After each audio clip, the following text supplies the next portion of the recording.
Thanks for being here, Lucy. If you'd say your name, your organization, and maybe the 60-second thing about what you're doing now and how you'd like more participation. Okay. My name's Lucy Edwards, and I'm the program coordinator for the City of Ashland CERT. And CERT is a program of Ashland Fire and Rescue. And we are actually an operations branch of the fire department. If there were a large-scale disaster that overwhelmed the resources of the city, CERT would be deployed to assist in the operations of the disaster. What we're doing today is it's wildfire season, and we are doing a practice exercise in wildfire evacuation. We have sent out crews and teams up into the hills, and they've gone door to door. If it were a real wildfire, CERT teams would be deployed into the fires, into the areas that would need to be evacuated, and we would go door to door and give people notification of, 10 minutes or 45 minutes or however long they have to leave the fire zone. The City of Ashland has how many CERT teams and how many participants, and what's the city's goals for the near term and long term? Right now we have 230 active members. We have 6 teams, 5 that are located in Ashland and 1 that is located at Fire District 5 in Talent, Phoenix area. And that team is called Rogue Valley 1 or RV1. And right now, that is our goal, is to keep that many number of people highly trained. This year we will have 2 basic trainings, and we can train another 50 people, so that if there's attrition, that we can fill those with people who are interested. But our main focus this year is on advanced training. We actually are written into the emergency plans for wildfire evacuation, for flooding, for emergency shelter, and other kinds of things in the city. And so what we're doing this year is learning how to do that. They've actually got us in the plan. If there's a big disaster and there are a whole bunch of volunteers who come and say, I want to help, then we're supposed to know how to manage spontaneous volunteers. And that's what we're learning. Delta team, go ahead. Barely has arrived. We're en route. Copy that. See you soon. So we're learning to communicate on the radio. We're learning to keep track of one another. That's probably the trickiest thing.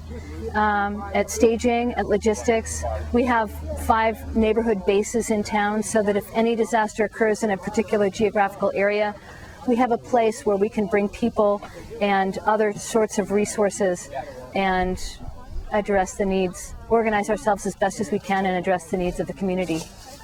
Did you say something about the skills that people receive in the training? How much time the training takes? CERT Basic Training is now we do it in a 2-weekend form. It's called CERT Basic Training Intensive. It's 20 hours approximately of training. You learn how to do search and rescue, light search and rescue. You learn how to do emergency extrication. So if something were to collapse, how to get someone out safely, how to stay safe yourself. You learn fire suppression, and you use a fire extinguisher. You learn disaster medical operations. It's disaster first aid, basically. There's also psychology of disaster, how a community operates in disaster, and sort of the things to expect, both from the people who are working and responding to that disaster and to the community at large. Can you say something about what you expect of your volunteers? They're on a phone tree, they're expected to do a certain amount of keeping their training current, or?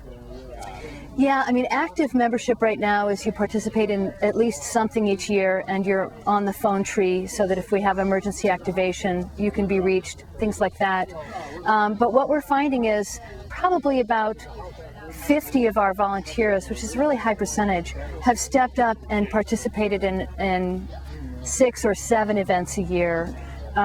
They are, coming to, we have monthly meetings where there's always a training element. We have, our quarterly exercises have become monthly exercises where there's some sort of stepped up training. We do a lot of communications training. Right now we're actually using one of Ashland Fire and Rescue's operations channels. So when I push and I communicate with somebody, my fire department can hear me, and in fact, anybody who can listen to the operations channels of Ashland Fire and Rescue can hear me. So it's really important that we train ourselves and we figure out how to communicate and, do it well in a professional fashion. I mean, my expectation for people is that they have a good attitude, that they be willing to help, that we kind of get over our perfectionistic tendencies, but each time we learn something new and we bring that new thing, with that positive attitude to whatever. And we have the expectation that we're taking care of one another, so that if somebody's too tired or if someone's too grumpy or if someone's too crazy, in the moment, that we take them aside and we say, hey, you want some water? And, you crack a joke or you have a good time. And so that we sort of maintain the attitude, the positive attitude of CERT. So can you tell people how to then follow up, how to contact you by Yeah, email? There's a couple of ways. One is to call the fire department in Ashland, and they know how to get right to us. We also have a really easy phone number. It's 552-2226, and that's right to the CERT office, 552-2226. We also have a website at ashlandcert.org. Base from Bravo. Bravo, go ahead. Our driver has arrived and we're in base. Copy that. We'll see you soon, Bravo. So we're at that point where we have folks coming back and I need to do sort of a debriefing. Of course. Thank you very much.